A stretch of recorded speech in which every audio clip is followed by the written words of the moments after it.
Good morning again on this Tuesday morning. It looks gorgeous out here. And I want to cover some more stuff in this book.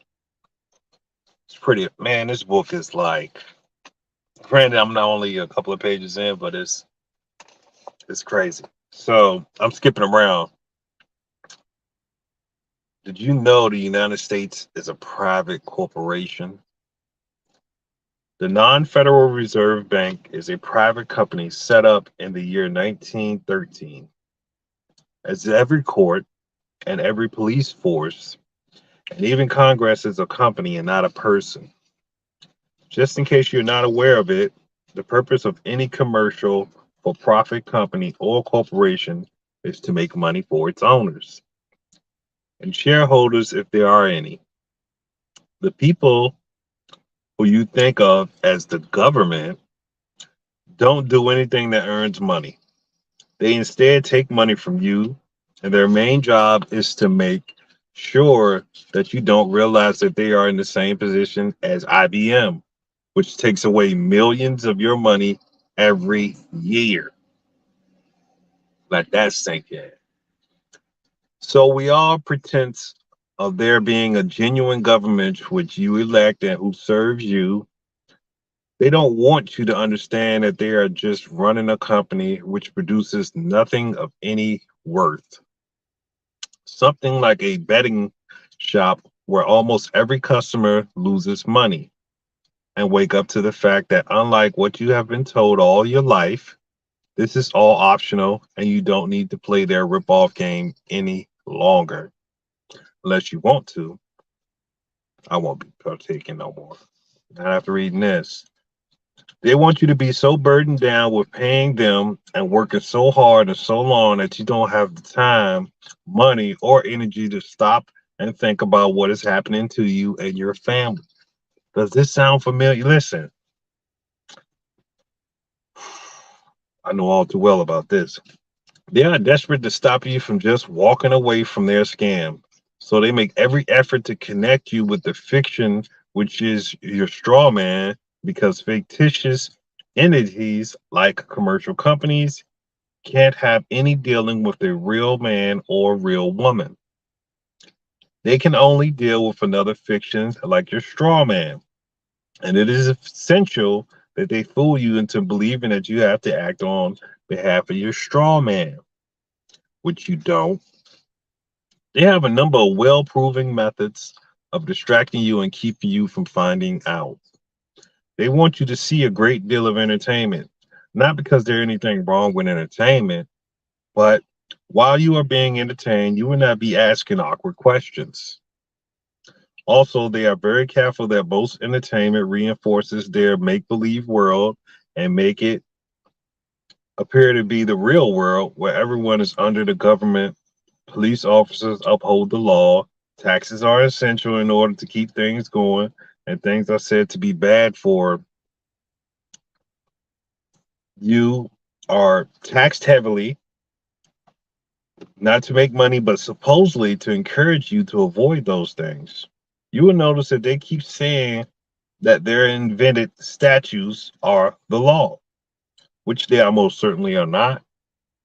But if they say it often enough, people start believing it and never think to question what they say. They also have another very effective technique, and that is fear. They want you to be afraid, afraid of your imaginary terrorists, afraid of disasters, afraid of new diseases, afraid of foreign countries, afraid of the economy doing badly and inflation rising. If you doubt this, then take a look at the news and count the number of positive, uplifting news items, the number of negative or depressing news items. Let's pause right there. When you watch the news, I know when I watch the news, which is rarely, there's only like one or two feel good stories, and that's probably in sports. It doesn't take much in the way of research to see the very heavy negative bias in the news. The reason behind this is to make you feel like you need a government and an army to protect you from these supposed dangers It's easy to keep the news items biased that way because of all the major news agencies and media outlets in the world are owned by only 5 or 6 privately owned commercial companies. So to supposedly connect you to the straw man, which they created for you when your birth was registered, they used the legalese technique of conning you with the name of straw man. If you are ill advised enough to go to court, which is a corporate place of business, as the accused, you will be asked to confirm your name, quoting the full name shown on your birth certificate, which is the legal personality. Titles such as Mr., Doctor, Reverend, Governor, Secretary, or whatever are not asked for as they are not required.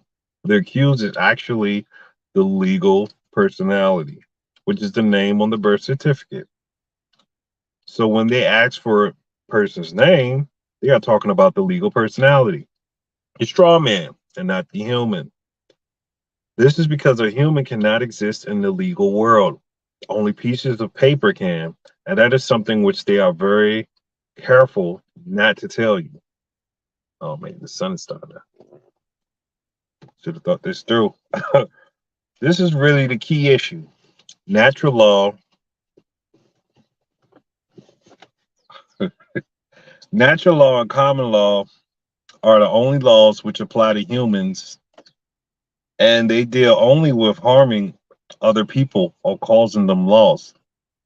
Outside of those restrictions, a human has free and unlimited entitlement to do anything he chooses, which complies with these principles. Let me stop right there. So, there's a couple of pages before this where they talk about the common laws and things of that nature. I think it's found on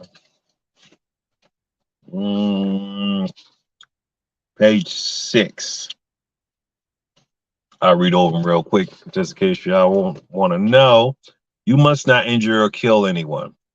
You must not steal or damage things owned by somebody else. You must be honest in your dealings and not swindle anyone. That's pretty simple right there. Pretty straightforward. All right. Getting back to where we was.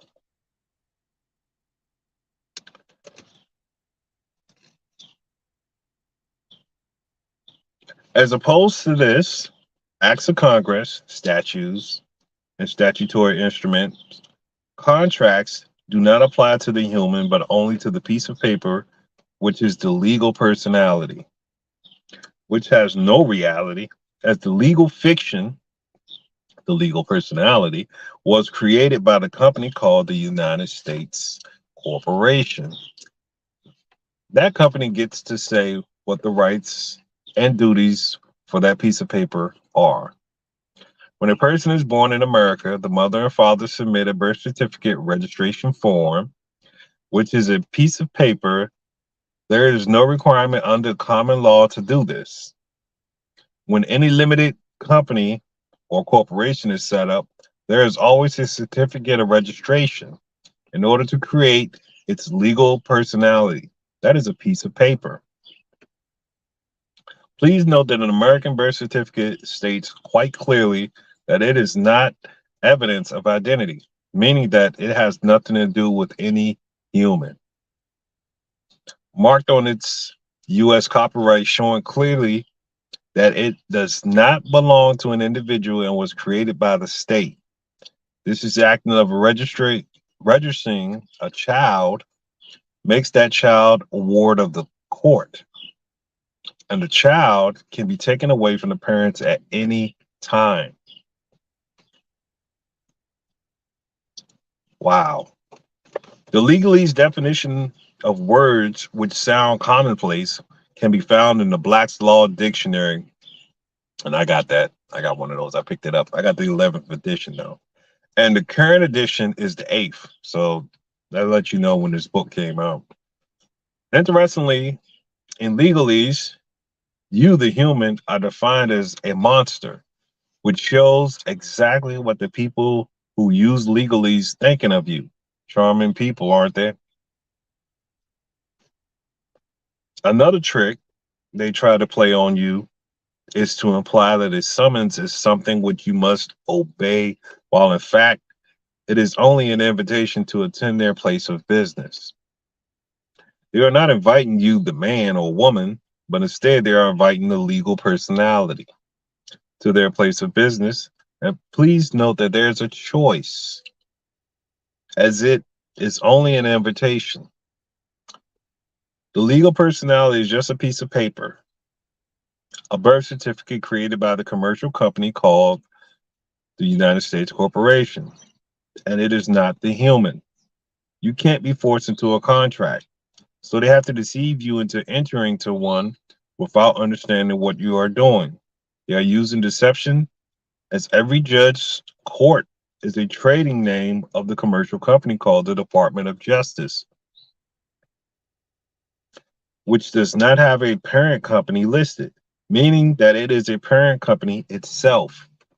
Legal people, on being shown this company registration, respond by realizing that is of this information is genuine, which is, then the U.S. have been lawless for more than 100 years, because the whole justice system is being dealt with by a commercial company.